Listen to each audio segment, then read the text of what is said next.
Hello नमस्कार, माझ्या ब्लॉगमध्ये तुम्हा सगळ्यांचं खूप खूप स्वागत आहे। तर आज सकाळचा चहा, मॉर्निंगचा चहा मी सकाळी सकाळी घेतला असं काय म्हणता येणार नाही, कारण की मी आज लवकर रेडी झाले होते आणि मंदिरामध्ये गेले होते। मंदिरामध्ये इतक्या सकाळी का गेली, कशासाठी गेलीस आणि आज काय काय दिवसभराचं रुटीन आहे हे तुमच्यासोबत शेअर करायला मला खूप आवडेल। आणि मी त्यामुळेच इथे पोळ्या करायला घेतल्या। अगोदर कणिक तिंबली, त्याच्यानंतर अगोदर चहा करून घेतला, त्याच्यानंतर कणिक तिंबली, नंतर पोळ्या करून घेतल्या, कारण की सकाळी त्यांचा टिफिन द्यावा लागतो लवकर म्हणून। आणि आज आहे सोमवार, त्यामुळेच मी ते पशुपती व्रत केलं आहे आणि हा माझा दुसरा सोमवार आहे।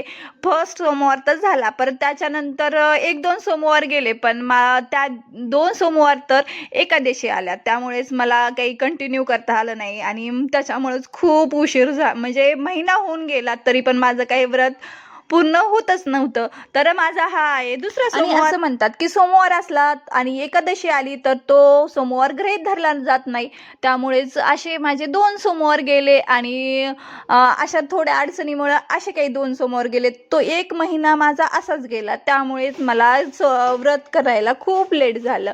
असो, पण हा माझा दुसरा सोमवार। इथे चपात्या करून घेतल्यानंतर मग त्यांचा टिफिन भरून घेतला आणि त्यांना घरून 2 बॉटल घेऊन जातात, कारण काय तर तिथे पाणीच नाही आहे, त्यामुळे ते 2 बॉटल घेऊन जातात आणि 2 बॉटल भरून द्यायचं रोज, ते पण जीवावर जातं। असो, पण देते मी भरून त्यांना 2 बॉटल। त्यांचा टिफिन भरून दिला, त्याच्यानंतर बॉटल भरून दिली आणि सगळं पॅक करून किचन वाट्यावर ठेवून दिलं हे। आणि फ्रीजमधून ॲपल काढलं आणि ॲपल चांगलं वॉश करून घेतलं आणि दोघांनी छान असं जेवण केलं आहे। म्हणजे मी ॲपल खाल्लं आणि त्यांना जेवायला दिलं, त्याच्यानंतर त्यांचा निघायचा झाला होता टाईम। त्यांचा टाईम झाला होता निघायचा, त्याच्यामुळेच हेल्मेट, मोबाईल आणि टिफिन असं काही सगळं त्यांना हातामध्ये लागतं। त्याच्यानंतर फ्रेंड आली होती आणि खूप दिवसानंतर आली होती, त्याच्यामुळे तिने कॉल करून खाली बोलवलं आणि ते गेले म्हणल्यावर सगळं निवांत। नंतर मग आपली कामे हळूहळू सुरू राहतात। बाहेरून तर फिरून आले, पण एवढे सगळे कपडे बघून मला नको नको वाटत होतं प्रेस करायला, पण काय करणार, करावंच लागणार, तर त्यामुळे प्रेस करायला घेतलं आणि सगळे काही प्रेस करून ठेवले आणि छान असे कपाटामध्ये व्यवस्थित ठेवून दिले। घरातली जी राहिलेली कामे होती ती सगळी आवरून घेतली। त्याच्यानंतर झाला होता मंदिरामध्ये जायचा टाईम, कारण की पशुपती व्रत आहे, तर त्यामुळे 2 टाईम मंदिरामध्ये जायचं असतं आणि नंतर मग आंघोळ वगैरे करूनच निवेद्य वगैरे किंवा दिवे वगैरे करून घ्यावं लागतात।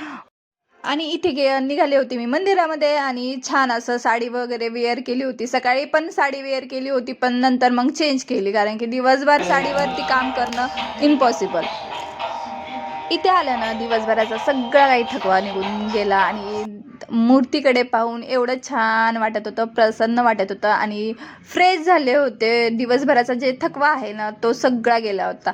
मूर्तीकडे नुसतं दिवसभर पाहतच राहावं वाटते, असं काही मूर्ती होती आणि खरंच खूप सुंदर शिवलिंग आहे इथे।